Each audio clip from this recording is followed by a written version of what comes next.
आप देख रहे हैं नेक्स्ट 9 न्यूज़ नेशन और आपके साथ मैं हूं क्रांति सिंह। हमारे खास कार्यक्रम वैश्विक हिंदुस्तान में आपका स्वागत है। इन दिनों भारत को लेकर के चीन की तल्ख भरी नजरें देखने को मिल रही है। पीएम मोदी के विदेश दौरे पर चीन अपनी नजर गिद्ध की तरह टिकाए रखता है। इसकी वजह भारत का दिन पर दिन शक्तिशाली होना माना जा रहा है।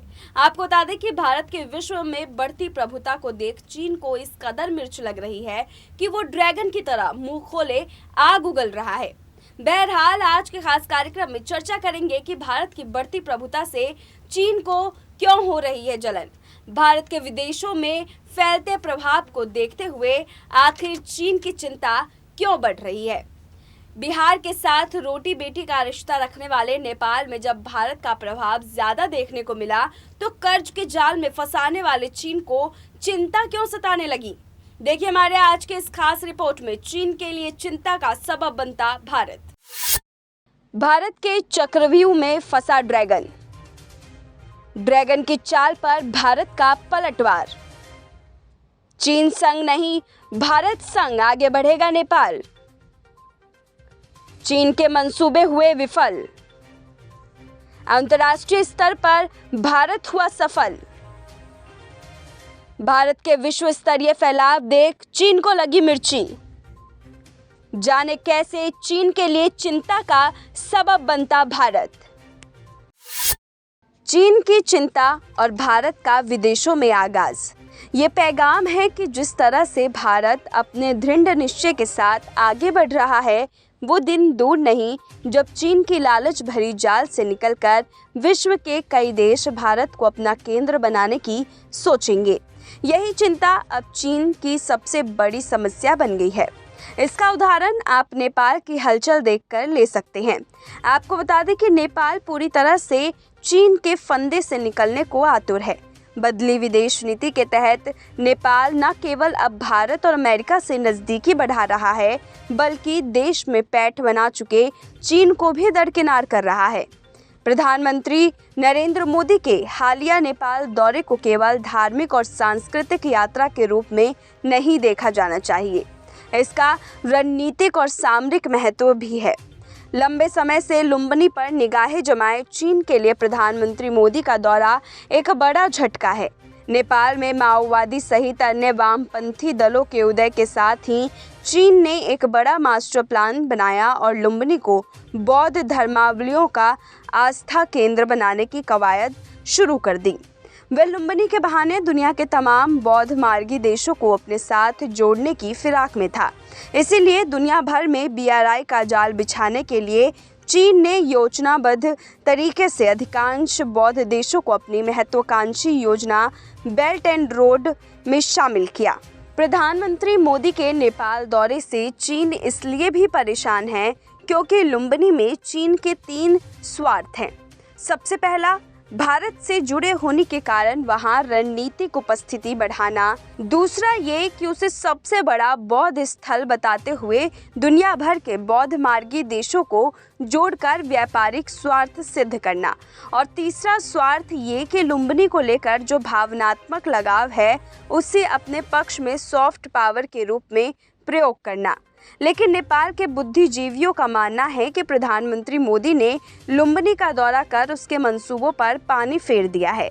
फिलहाल नेपाल अब समझ चुका है कि चीन अपनी चाल में कैसे देशों को फंसाकर बर्बाद कर देता है। हाल ही में हुए श्रीलंका की हालत देखकर नेपाल सजग हो चुका है। लेकिन इससे पहले जब नेपाल में चीन की प्रभुता बढ़ रही थी तब अमेरिका, जापान सहित कई यूरोपीय देशों में इस बढ़ती नज़दीकी के कारण चिंता का माहौल व्याप्त था। आपको बता दें कि चीन ने नेपाल के माओवादी नेता और तत्कालीन प्रधानमंत्री पुष्पा कमल दाहाल प्रचंड को एपेक का सह अध्यक्ष और नेपाल के निर्वासित राज परिवार के पूर्व युवराज पारस शाह को गवर्निंग काउंसिल का सदस्य बनाया ताकि दोनों देशों के रिश्तों में कोई अड़चन पैदा ना हो सके। लेकिन नेपाल के अन्य राजनीतिक दलों को उसकी खराब नीयत को भांपने में देर नहीं लगी। ऊपर से भारत की नाराजगी और अमेरिका, जापान जैसे मददगार देशों की चिंता के मद्देनजर तत्कालीन विदेश मंत्री उपेंद्र यादव ने पत्र लिखकर एपेक और यूनिडो के बीच हुए समझौते से पल्ला झाड़ लिया और कहा कि इस समझौते से सरकार का कोई लेना देना नहीं है, लेकिन ये जानकारी केवल संयुक्त राष्ट्र संघ और चीन सरकार को ही दी गई। बहरहाल लुम्बिनी में चीन की योजना खटाई में पड़ गई है, फिर भी उसकी दिलचस्पी कम नहीं हुई। वर्ष 2016 में जब प्रचंड फिर प्रधानमंत्री बने तो चीन ने एक बड़े बुद्ध अंतर्राष्ट्रीय सम्मेलन का आयोजन किया और उसके प्रभाव वाले देशों से प्रतिनिधियों को बुलाया। कहने के लिए ये आयोजन नेपाल सरकार द्वारा किया गया था, लेकिन इसका पूरा खर्च चीन सरकार ने उठाया था। BRI के तहत ट्रांस हिमालयन रेल लाइन बिछाने और उसे लुम्बिनी से जोड़ने की बात चीन द्वारा ही फैलाई गई। मिली जानकारी के मुताबिक चीन की अधिकांश आबादी बौद्ध धर्म को मानती है। यदि चीन के केरुंग से काठमांडू होते हुए लुम्बिनी तक रेल लाइन बिछने के बाद हर साल लाखों चीनी पर्यटक लुम्बिनी आएंगे, जिससे नेपाल को फायदा होगा।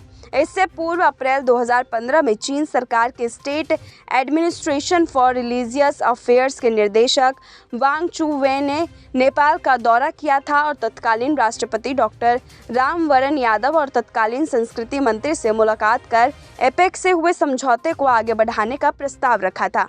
इसके बाद वर्ष 2018 में चीन ने एक बार फिर नेपाल पर ट्रांस हिमालयन बुद्धिस्ट सर्किट की अवधारणा को मिलाकर आगे बढ़ने का दबाव डाला, लेकिन सफल नहीं हो सका।